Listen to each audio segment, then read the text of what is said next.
UN accuses Israel of flagrant violation of ceasefire in Lebanon.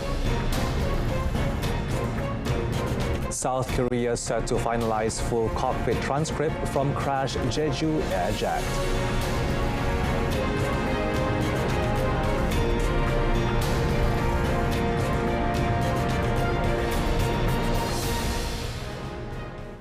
Hello, good afternoon and Salam Malaysia Madani. Thanks for joining us. I'm Daniel Bahardin and you're watching World Today. United Nations Peacekeeping Force in Lebanon has accused Israel of a flagrant violation of the 2006 Security Council resolution that forms the basis of its November ceasefire with Hezbollah. The statement from the UN Interim Force in Lebanon, UNIFIL, came as Hezbollah leader Naim Qassem warned the group's patience with Israeli violations could run out before the end of the ceasefire's 60-day implementation timeframe. The fragile truce has been marked by mutual accusations of violations from both sides. The peacekeeping force said its personnel observed an Israeli military bulldozer destroying a blue barrel, marking the line of withdrawal between Lebanon and Israel in Lebanon, as well as an observation tower belonging to the Lebanese armed forces. It said the military's deliberate and direct destruction of both clearly identifiable UNIFIL property and infrastructure belonging to the Lebanese armed forces is a flagrant violation of Resolution 1701 and international law. The force called on all actors to avoid any actions, including the destruction of civilian property and infrastructure that could jeopardize the cessation of hostilities. Under the terms of the ceasefire, the Lebanese army is to deploy alongside UN peacekeepers in the south as the Israeli army withdraws over a 60-day period. U.S. President Joe Biden's administration has notified Congress of a proposed $8 billion arms sale to Israel, with Washington maintaining support for its ally whose war in Gaza has killed tens of thousands of people. The deal would need approval from House of Representatives and Senate committees and includes munitions for fighter jets, attack helicopters, as well as artillery shells. The package also includes small diameter bombs and warheads. Some of the munition deliveries could be furnished through current U.S. stock, while the majority would take up to several years to deliver. Protesters have for months demanded an arms embargo against Israel, but U.S. policy has largely remained unchanged. In August, the United States approved the sale of $20 billion in fighter jets and other military equipment to Israel. Facing international criticism, Washington has stood by Israel during its assault on Gaza that has displaced nearly all of Gaza's 2.3 million population, caused a hunger crisis, and led to genocide accusations. Washington had also previously vetoed UN Security Council resolutions on a ceasefire in Gaza. The Gaza Health Ministry puts the death toll at over 45,000 people, with many others feared buried under rubble. Negotiations for a Gaza ceasefire and hostage release deal have resumed in Qatar, as rescuers said more than 30 people were killed in fresh bombardment of the territory. The Civil Defense Agency said a dawn airstrike on the home of Al Ghawla family in the Gaza City neighborhood of Shujaiya killed 11 people, with 7 of them children. Civil Defense spokesman Mahmoud Basel said the two-story building was completely destroyed by the attack. He also said that Israeli drones had also fired on ambulance staff. Elsewhere, the Civil Defense Agency said an Israeli strike killed 5 security officers tasked with accompanying aid convoys as they drove through the southern city of Khan Yunis. Rescuers said strikes elsewhere in Gaza killed at least 10 other people. As the violence raged, Israeli Defense Minister Israel Katz confirmed that indirect negotiations with Hamas had resumed in Qatar. Mediators, Qatar, Egypt and the United States have been engaged in months of effort that have failed to end nearly 15 months of war. In December, Qatar expressed optimism that momentum was returning to the talks following the US election of Donald Trump, who takes office in about 16 days. Syria said the country's main airport in Damascus will resume international flights starting next week after such commercial trips were halted following last month's ousting of President Bashar al-Assad.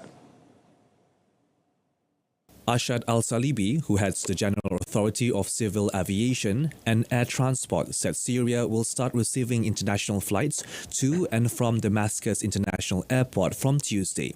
He said Syria reassures Arab and international airlines that it has begun the phase of rehabilitating the Aleppo and Damascus airports with its partners' help so that they can welcome flights from all over the world. International aid planes and foreign diplomatic delegations have already been landing in Syria. Domestic flights have also resumed. An employee said Syrian airlines will resume flights from Damascus to Dubai in the United Arab Emirates starting from Tuesday.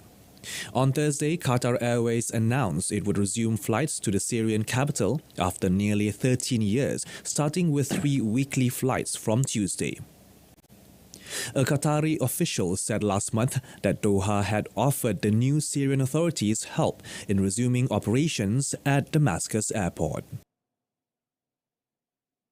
Russia has vowed to retaliate after it accused Ukraine of firing US-supplied missiles at the border region of Belgorod.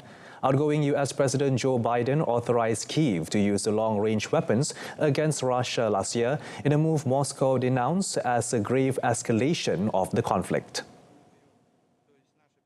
The Russian Defense Ministry said an attempt was made from Ukrainian territory to launch a missile strike against the Belgorod region using US-made Army tactical missile systems. It said all the missiles were shot down, adding that the actions by Kyiv will be met with retaliation. Kyiv's use of the missile systems has infuriated the Kremlin, which has threatened to hit central Kyiv with a hypersonic ballistic missile in response to the strikes. Meanwhile, a Russian strike on a village in Ukraine's northeast Kharkiv region killed a 74-year-old man. Moscow also struck a town in Ukraine's northern Sumy region, destroying part of an apartment building and wounding 7 people. Russia's defense ministry said it had captured the Ukrainian village of Nadia, one of the few settlements in the eastern Lugansk region still under Kyiv's control. Moscow advanced by almost 4,000 square kilometers in Ukraine last year as Kyiv's army struggled with the chronic manpower shortages and exhaustion. A second group of 75 Guatemalan soldiers has arrived in the Haitian capital, Port-au-Prince, to boost a United Nations-backed mission tasked with restoring order amid chaos wrought by gangs. Another 75 soldiers arrived a day earlier, taking the total Guatemalan troop numbers to 150. Guatemala's government said in a statement that all the reinforcements come from Guatemala's military police unit. The Latin American troops joined the Kenyan-led multinational force that began deploying last June. So far, there are 400 officers on site out of an expected 2,500, with most of them Kenyan, but also some from Jamaica, Belize and El Salvador. The force is under-equipped as it attempts to stamp out Haiti's powerful, well-armed gangs who have been accused of murder, rape and kidnappings for ransom. The United Nations estimates that the gangs control about 85% of the capital, Port-au-Prince, and gang violence has not abated in the crisis-racked Caribbean country since the multinational force arrived. Attacks by armed groups have been escalating in multiple areas of the capital for more than a month. 2 journalists and a policeman were killed at the 24th December reopening of a hospital in Port-au-Prince in a gang attack.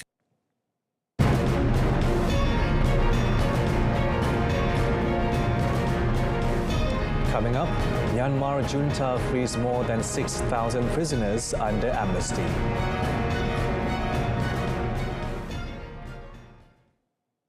South Korean investigators said Saturday they were close to finalizing the transcript of the cockpit voice recorder from a fatal plane crash that left 179 people dead last week.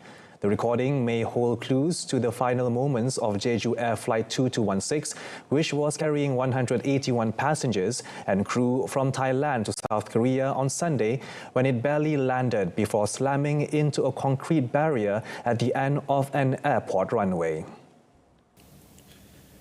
South Korea's land ministry said in a statement the transcript of the cockpit voice recorder is expected to be completed soon, and the flight data recorder is in the process of being prepared for transport to the United States for analysis. The ministry added investigators also recovered the aircraft engine from the crash site this week. The exact cause of the Boeing 737-800 crash is still unknown, but investigators have pointed to a bird strike, faulty landing gear, and the runway barrier as possible issues. Authorities this week carried out search and seizure operations at Muan Airport where the flight crashed. Meanwhile, Jeju Air's chief executive Kim Yi-bae has been banned from leaving the country as the investigation continues. U.S. Secretary of State Antony Blinken departed on Saturday for a trip that will take him to South Korea, Japan and France amid a political crisis in South Korea. The State Department said Blinken will meet with his counterpart Cho Tae-yul on Monday and will discuss how they can strengthen key efforts to promote a free, open and prosperous Indo-Pacific North Korea issues as well as trilateral efforts with Japan. South Korea's presidential guards and military troops on Friday prevented authorities from arresting impeached President Yoon Suk-yeol under criminal investigation for insurrection over martial law bid that he declared on 3rd December 2024. In Japan, Blinken will meet senior Japanese government officials to review the tremendous progress between the two nations. Blinken will wrap up his trip in Paris, France, in meetings with discussing developments issues in West Asia and Europe amid ongoing efforts to secure a ceasefire in Gaza. Blinken is expected to return to the United States on 9th January. Austria's Conservative Chancellor Karl Nehammer has decided to step down in the coming days after breaking off coalition talks with the Social Democrats over disagreements on key issues. Nehammer announced that he would step down both as Chancellor and party chairman of the People's Party in the coming days and enable an orderly transition. The surprise move might lead to snap polls being called in the Alpine EU member country, or the Conservatives might negotiate with the far right that won national elections in September. The far-right Freedom Party won September elections with 29%, but was unable to find partners to form a national government in the Alpine EU member state.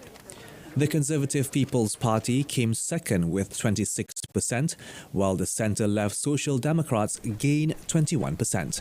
That led Nehammer to pursue talks with the Social Democrats and the Liberal Party, who got 9% to form a government to shut out the far right, but the three-way talks collapsed on Friday. Wealth and inheritance taxes, pensions as well as different views on how to rein in the country's ballooning budget deficit have been cited as the main sticking points in the coalition talks. Myanmar's military government has released more than 6,000 prisoners and has reduced other inmate sentences as part of a mass amnesty marking the 77th anniversary of independence from Britain on Saturday. They included just a small proportion of hundreds of political detainees jailed for opposing army rule since the military seized power in February 2021 from the elected government of Aung San Suu Kyi. That takeover was met with massive non-violent resistance, which has since become a widespread armed struggle. It was reported that Senior General Min Aung Hlaing, the head of the military government, granted amnesties covering 5,864 prisoners from Myanmar, as well as 180 foreigners who will be deported. The terms of release warn that if the free detainees violate the law again, they will have to serve the remainder of the original sentences in addition to any new sentence. Aung Hlaing had also commuted the life sentences of 144 prisoners to 15 years imprisonment. The report also said that all other prisoners will have their sentences reduced by 1/6, except those convicted under the Explosive Substances Act, the Unlawful Associations Act, the Arms Act and the Counter-Terrorism Law, all laws which are often used against opponents of military rule. A powerful winter storm began hammering the central United States on Saturday, with meteorologists warning that millions in the east of the country would face blizzard conditions, treacherous ice, frigid temperatures, and severe travel disruptions. More than 60 million people are in the path of the dangerous storm, which is set to plunge the eastern half of the United States into a deep freeze of Arctic air through Monday. The National Weather Service (NWS) has warned of ferocious weather, including gale force winds in states from the Central Plains to the Mid-Atlantic. Winter storm warnings have been issued from western Kansas, clear across the coastal states of Maryland, Delaware and Virginia, an unusually broad 2,400-kilometer swath under immediate threat. The first major storm of 2025 was already wreaking havoc on travel, with Kansas City International Airport announcing closure of its flight operations Saturday due to rapid ice accumulation. According to the news, parts of the eastern states of New York and Pennsylvania are facing heavy lake-effect snow coming off the Great Lakes that could dump as much as 61 centimeters there. Another major concern is freezing rain and sleet expected from Kansas eastward to Kentucky and Virginia, setting the stage for thick ice to coat roads, making travel hazardous, bring down trees and electricity lines, and potentially leaving millions of customers without power during a cold snap.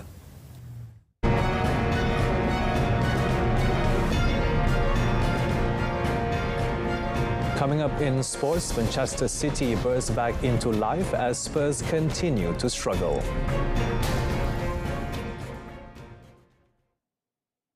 Paris Saint-Germain goalkeeper Gianluigi Donnarumma could return to action when the French champions play AS Monaco in the French Super Cup tomorrow, Coach Luis Enrique said after the Italian keeper was sidelined while recovering from a face injury. PSG came back from 2-1 down to win 4-2 at Monaco in Ligue 1 on 18 December, but they had to replace Donnarumma midway through the first half after a dangerous challenge by Monaco defender Wilfried Singo left the keeper with a gash face.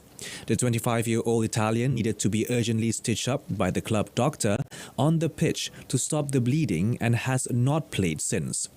The Spanish coach has brought his entire team to Doha, including some of the players who had been rumored to leave Paris during the January transfer window. With their comeback victory at Monaco, PSG extended their unbeaten run in the league this season to 16 games.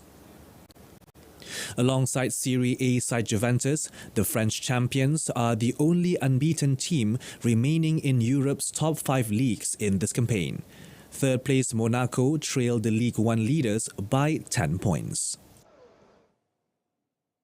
Manchester City trashed West Ham United 4-1 in the Premier League on Saturday to claim their first back-to-back wins since October, thanks to 2 goals from Erling Haaland in one of their best performances in weeks.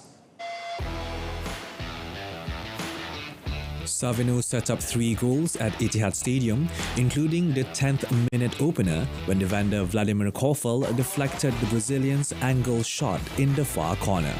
Haaland struck in the 42nd minute when Savino whipped in a long cross and the big Norwegian leaped sideways to head in. Haaland notched his second shortly after the break when Savino set him clear and the 24-year-old nonchalantly chipped over goalkeeper Alphonse Areola.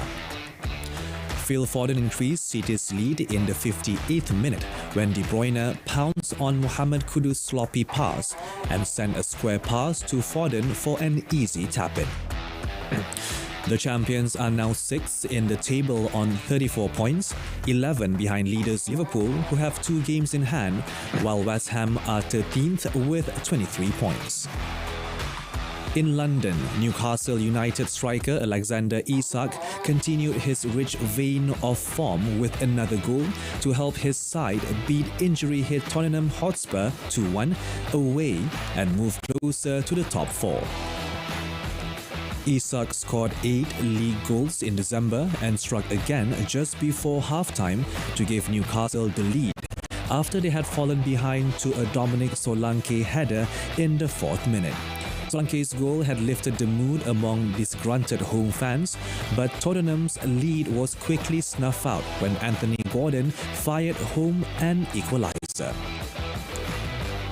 Tottenham were the better side after the break with Brennan Johnson hitting the post and James Maddison going close, but Newcastle hung on through 10 minutes of stoppage time for a 5th successive Premier League win. Barcelona's Dani Olmo and Pau Victor will be unable to play for the La Liga side in the second half of the season, Spanish football authorities said on Saturday, rejecting the club's latest attempt to extend their registration. Midfielder Olmo, 26, who helped Spain to European Championship glory last year, has been an integral part of Barcelona's team this season, while forward Victor, 23, has been largely restricted to substitute appearances. Barca are third in La Liga, 5 points behind leaders Real Madrid. They had signed Olmo from RB Leipzig on a 6-year deal in August for around 55 million euros and Victor in July, but only registered them for the first half of the season due to La Liga wage cap considerations. The Spanish Football Federation, RFEF, and La Liga said in a joint statement they had rejected a request to register them both for the second half, saying a cancelled license could not be revived for a player by the same club in the same season. 2 courts had also previously rejected the club's requests. La Liga had previously welcomed the legal rulings, saying additional spending is allowed so long-term injuries do not weaken a team, but the rule should not be exploited to allow the registration of players whose salaries exceed the limit.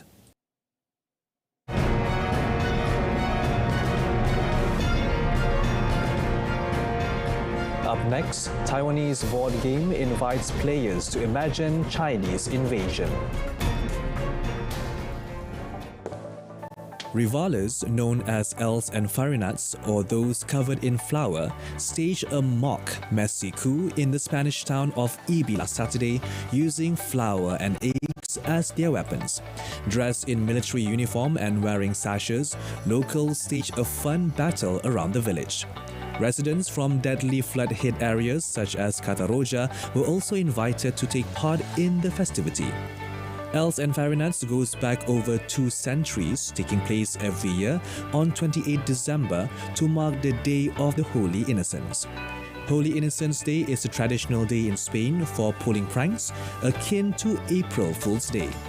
The day kicks off with elves and farinats taking over the mayor's office and establishing absurd laws such as fines for walking on the pavement as they confront la oposició, or the opposition, with an explosion of flour and eggs. En el poble de Ibi a passar un dia meravellós després de tot el que ens ha passat. Però també més coses de programa, no? Sí, ens han convidat a la fàbrica de xoguets, a almorzar, a dinar, no podem estar més agraïts, la veritat. I venim totes les falles del poble de Catarroja, no sols la nostra. I'm here because for me it's very interesting celebration here. You know, it's the beginning of carnival time and I love to travel around Europe, you know, to participate, to take picture of this celebration. For me it's a very powerful meaning, a human meaning, you know.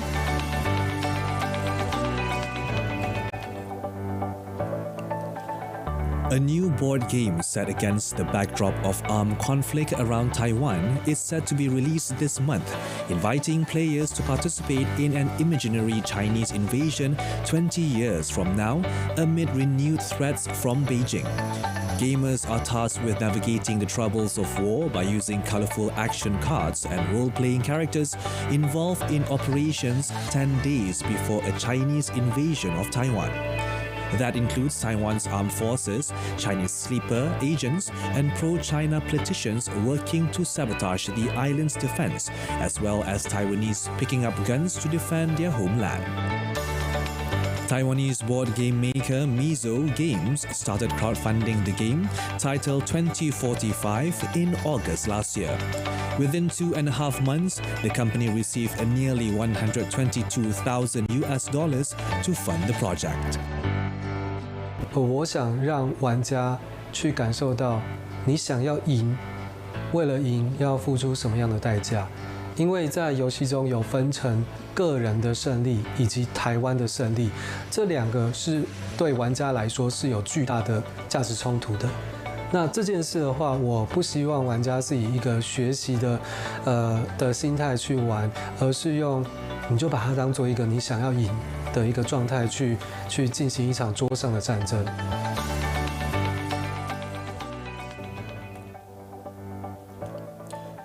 After celebrating the start of 2025, thousands of runners gathered at Berlin's landmark Brandenburg Gate on 1st January to get the new year off to a positive start.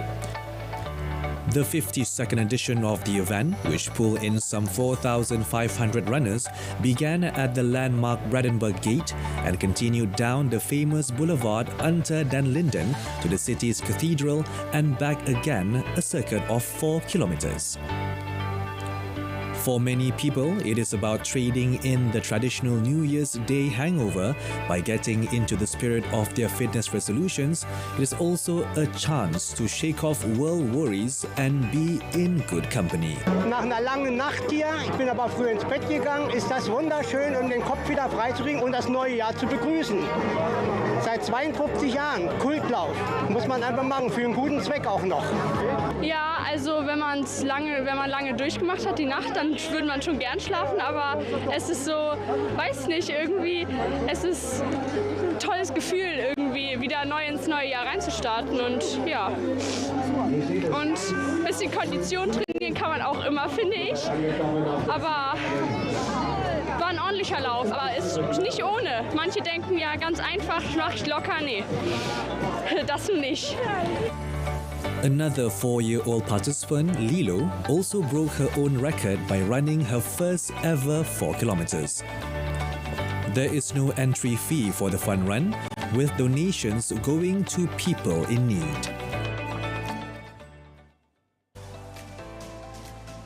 Researchers have uncovered hundreds of dinosaur footprints dating back to the Middle Jurassic era in a quarry on Oxfordshire, southern England, showing that reptiles such as the 9-meter predator Megalosaurus move along enormous tracks. Researchers from the Universities of Oxford and Birmingham said recently the dig at Dewars Farm Quarry found 5 extensive trackways, one of which measured more than 150 meters in length. 4 of the tracks were made by gigantic long-necked herbivorous dinosaurs called sauropods, most likely to be Stegosaurus, an up to 18-meter-long cousin of the well-known Diplodocus.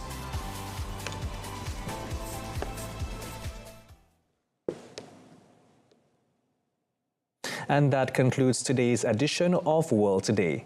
In our top story, UN accuses Israel of flagrant violation of ceasefire in Lebanon.